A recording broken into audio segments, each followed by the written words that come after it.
बच्चों, ये आपकी हिंदी की पुस्तक प्रवलिका है और आज की कक्षा में हम इसका पाठ 13 पढ़ेंगे। पाठ 13 का शीर्षक है परिलोक की सैर। तो आपने अपनी बुक को निकालना है, पेज नंबर 82 पर है और मेरे साथ इसको रीड करना है, ठीक है। कल अंकित का 8वां जन्मदिन था। उसने अपना जन्मदिन बड़ी धूमधाम से मित्रों के साथ मनाया। उसे ढेर सारे उपहार भी मिले। सभी उपहार उसे अच्छे लगे, लेकिन उसमें सबसे प्यारा उपहार था एक पुस्तक, परी रानी की कहानी। पुस्तक देखकर अंकित सोचने लगा कि क्या सचमुच परियां होती हैं? यदि होती हैं तो मैं उनसे कैसे मिलूं? यही सोचते सोचते हाथ में पुस्तक लिए वह सो गया। इतने में उसे आवाज सुनाई दी, अंकित उठो, तुम मुझे याद कर रहे थे ना? लो मैं आ गई।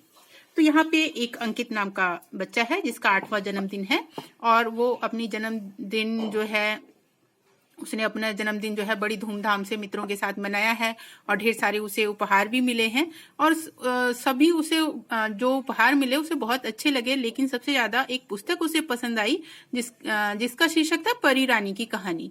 तो उसे देख करके सोचने लगा कि सचमुच क्या परियां होती हैं, या यदि होती हैं तो उनसे कैसे मिला जा सकता है। यह सोचते सोचते वो पुस्तक को लिए हाथ में सो गया। पर सोते सोते उसे आवाज सुनाई दी कि उठो अंकित, उठो, और तुमने मुझे याद किया था और मैं आ गई हूँ।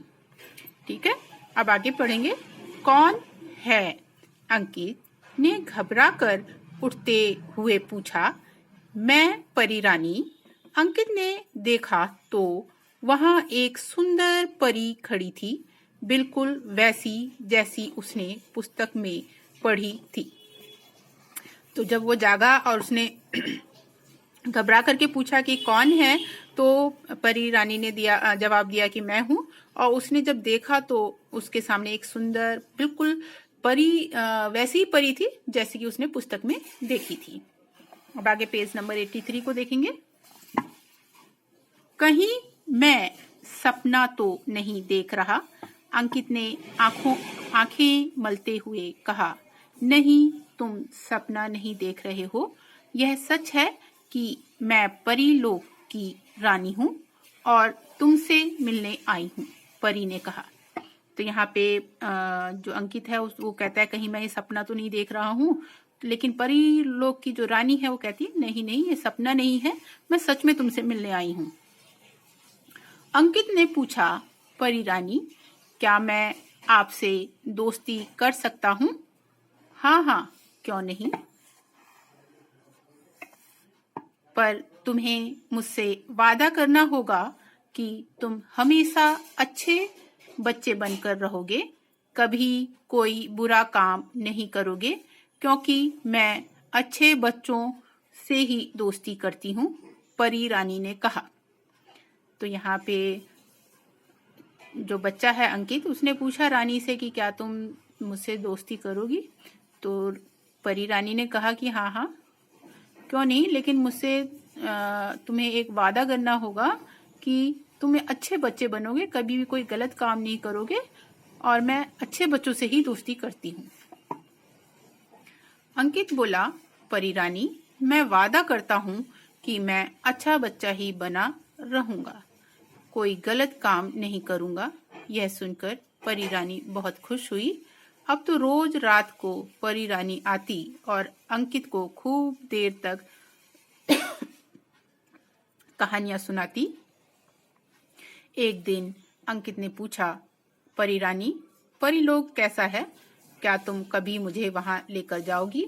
परी रानी ने कहा, ठीक है।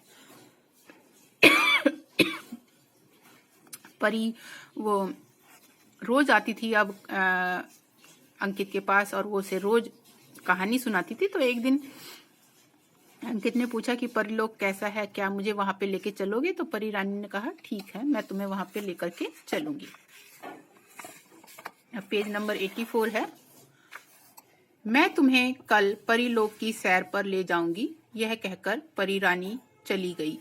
परीलोक के बारे में सोच सोचकर अंकित फूला नहीं समा रहा था। तभी माँ ने पूछा, बेटा अंकित, क्या तुमने कविता याद कर ली है?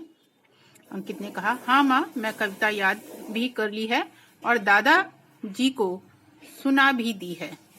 अब मुझे बहुत नींद आ रही है। यह सुनकर माँ चली गई। तो परीलोक ने वादा किया कि मैं कल लेके जाऊंगी, और यह कहकर के परी जो है अपने परीलोक चली जाती है। और परी की बात सुनकर अंकित फूला नहीं समाता है। तभी माँ जो है अंकित से आके पूछती है कि कविता तुमने याद कर ली, जो कविता दी थी? तो उसने कहा, हाँ याद कर ली है और मैंने दादाजी को सुना भी दिया हूँ। और मुझे नींद बहुत आ रही है, मैं सोने जा रहा हूँ। यह सुनकर के माँ चली जाती है। अंकित बहुत देर तक परी का इंतजार करता रहा, परंतु परी नहीं आई। ऐसा पहली बार हुआ। अंकित सो गया। अगले दिन वह उदास था। दूसरी रात भी परी रानी नहीं आई। इसी प्रकार कई दिन बीत गए। एक रात अंकित बहुत उदास था। वह मन ही मन सोचने लगा, परी रानी कहीं मुझसे नाराज तो नहीं, मुझसे कोई गलती तो नहीं हुई। तभी उसे ध्यान आया कि उस दिन उसने माँ से झूठ बोला था। यह सोचते ही वह बिस्तर से उठा और माँ के कमरे में गया। वहां जाकर अंकित बोला, माँ, मुझसे एक गलती हो गई है। माँ ने पूछा, क्या बात है बेटा, बताओ। अंकित बोला, माँ, उस दिन मैंने कविता याद नहीं की थी और आपसे झूठ कह दिया कि मैंने कविता याद भी कर ली है और दादाजी को सुना भी दी है। मुझे क्षमा कर दीजिए। आगे से कभी झूठ नहीं बोलूंगा। तो बच्चों, अंकित बहुत उत्सुक था कि मेरे को परी आएगी, परीलोक ले जाएगी, लेकिन उस दिन इंतजार करता रहा, परी आई नहीं। लेकिन ऐसे ही कई दिन बीत गए। तो उसने सोचा कि मैंने तो कोई गलती नहीं की है क्या, इसलिए शायद परी मुझे मिलने नहीं आ रही हैं। तो ध्यान आया कि उस दिन उसने झूठ बोला था अपनी माँ से कि कविता तो मैंने याद ही नहीं की थी और दादाजी को सुनाया भी नहीं था। तो वो जाता है अपनी माता से, अपनी गलती की क्षमा मांगता है और बताता है कि मैंने उस दिन गलती की थी और मैंने ये कविता याद नहीं की थी और मैंने आपसे झूठ बोला था। अंकित की बात सुनकर माँ बहुत खुश हुई और बोली, बेटा, तुमने अपनी गलती मान ली है, इसलिए मैंने तुम्हें माफ कर दिया।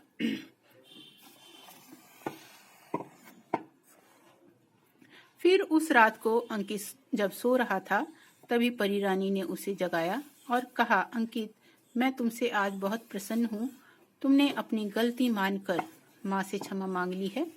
हाँ परी रानी, जब तुम मुझे परीलोक की सैर कराने नहीं लेकर गई तो मुझे लगा अवश्य मैंने कोई गलती की है। परी ने मुस्कुराकर कहा, अंकित, हम सब गलतियां करते हैं। तुमने अपनी गलती मानकर क्षमा भी मांग ली है, लेकिन अब इस गलती को फिर कभी नहीं दोहराना। फिर प्यार से रानी अंकित को परीलोक की सैर कराने ले गई। तो बच्चों, यहाँ पर जब उसने माफी मांग ली तो परी जो है उस दिन रात को आ गई और उसने कहा कि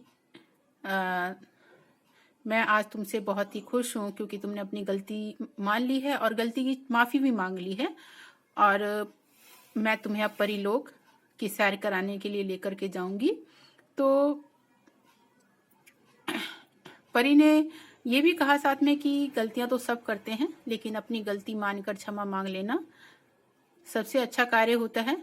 और गलती दोबारा से नहीं, अंकित को बोला कि गलती फिर दोबारा से नहीं दोहराना, और बड़े प्यार से ही रानी परी जो है वो अंकित को सैर कराने के लिए लेके जाती है।